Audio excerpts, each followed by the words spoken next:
Samahan nyo kami sa pag-alam ng huling sandali ng survivalist na si Chris McCandless. Ibinubunyag ang trahedya at misteryosong insidente sa kagubatan ng Alaska at sinasagot ang mga tanong na bumabalot sa kanyang maagang pagkamatay. Noong Abril 1972, si Christopher McCandless, isang binata, ay naglakbay sa kagubatan ng Alaska sa hilaga ng bundok McKinley na humaling sa ganda ng kalikasan at matinding pagsubok sa sarili. Matapos ang halos 4 na buwan, natagpuan ng mga mangangaso ang kanyang nabubulok na labi sa isang abandonadong bus na tinuluyan niya. Ang mga misteryosong tala sa diary na nauha ay naglarawan ng isang desperadong sitwasyon. Matapos ang ilang buwang nabuhay sa kinukuha niya sa kalikasan, isinulat niyang lalo siyang nanghina nang hindi alam ang dahilan hanggang sa hindi na makatayo. Sobrang hina. Kasalanan ng binhi ng patatas, hirap na hirap para lang makatayo. Gutom na gutom, malaking panganib isinulat niya. Pagkatapos unti-unting manghina, namatay siyang mag-isa sa abandonadong bus sa edad na 24. Ano ang natulak sa idealistikong binatang ito na maglakbay mag-isa papunta sa kagubatan ng Alaska sa simula pa lang? Ano ang nangyari sa kanyang huling sandali? At bakit ang kanyang kwento ay patuloy pa rin kinahuhumalingan ng mga tao sa buong mundo hanggang ngayon? Para maintindihan, balikan ang simula ng paglalakbay na ikinamatay niya. Lumaki si Christopher McCandless sa maayos na suburb ng Washington, D.C.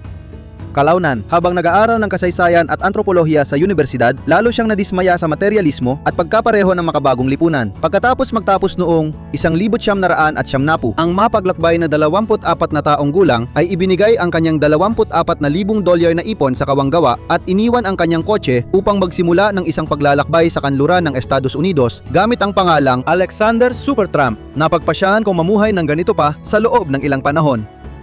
Isinulat niya sa isang kaibigan na mahirap palampasin ang kalayaan at simpleng ganda nito. Ang huli niyang destinasyon, ang pag-iisa sa kagubatan ng Alaska.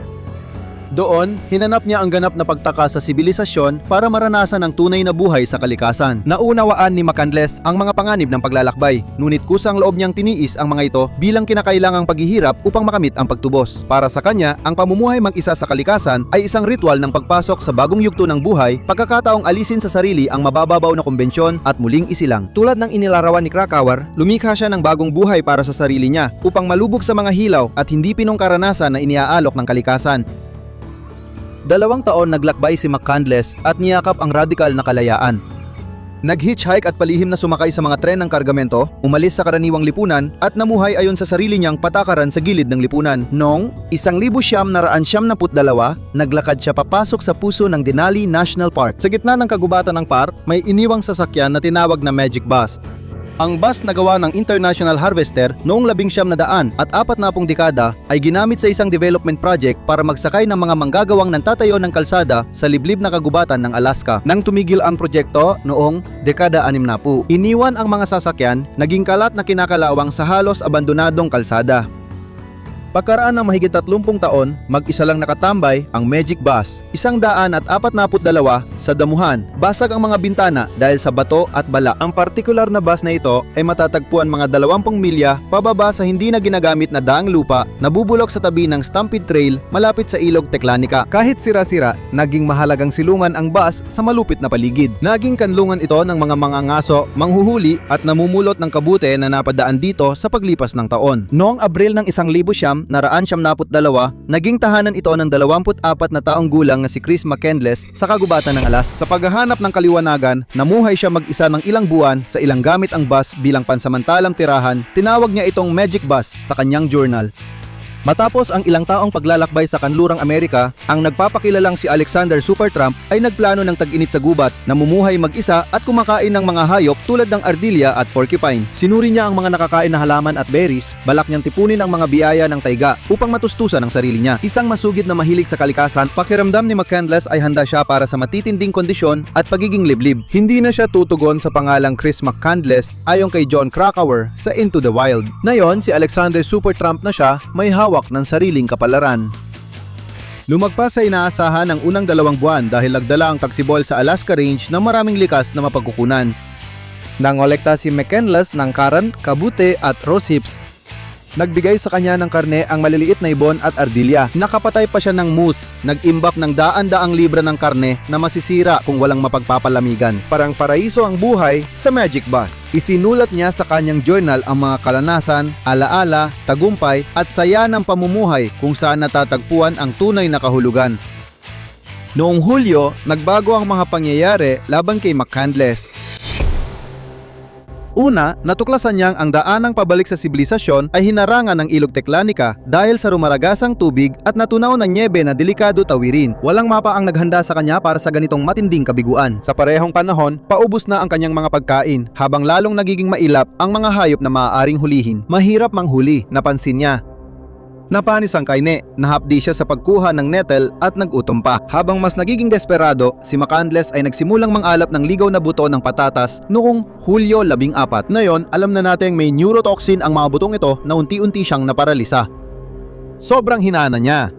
Kasalanan ng buto ng patatas. Nahihirapan siya tumayo kaya agad niya itong isinulat. Alerto at malakas siya nang pumasok sa gubat noong Abril. Pero pagdating ng Agosto, natagpuan siya ng mga opisyal ng wildlife habang sinusuri ang boss na payat at walang magawa, halos gumagapang na lang. Sa huling araw niya, hindi na kaya manghuli, mangisda o mamita si McCandless.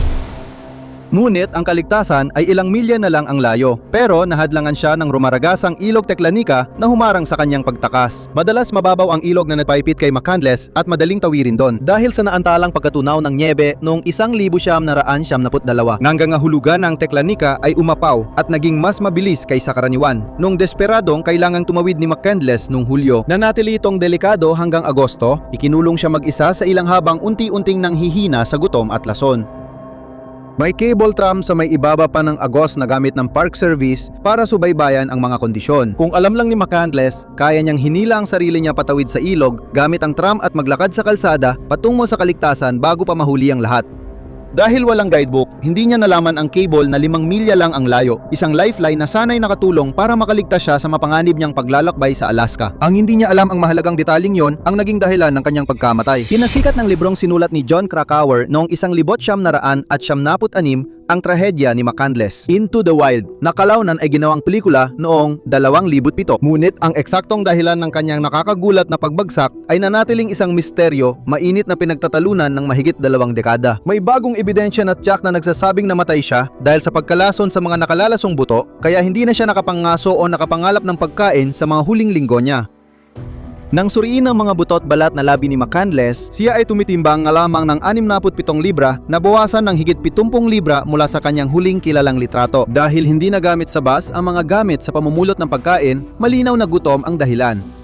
Ayon kay Krakauer, ang mga buto ng ligaw na patatas na sinabing sanhi ng pagbagsak ni McCandless ay maaaring may hindi pa natutukoy na neurotoxin. Ayon sa Collegiate Plant Guidebook ni McCandless, nagbababala ito laban sa pagkalito ng nakalalasong wild sweet pea at sa sinasabing ligtas na wild potato, Hedi Euthycera alpinum. Ang mga paunang pagsusuri para sa mga lason sa mga buto ay hindi nagbigay ng tiyak na resulta. Kamakailan, iniugnay ng amateur investigador na si Ronald Hamilton ang panghihina ni McCandless. Sa lethargism, kondisyon ng pagkaparalisa dahil sa ODAP, isang neurotoxin na minsang nasa ligumbre.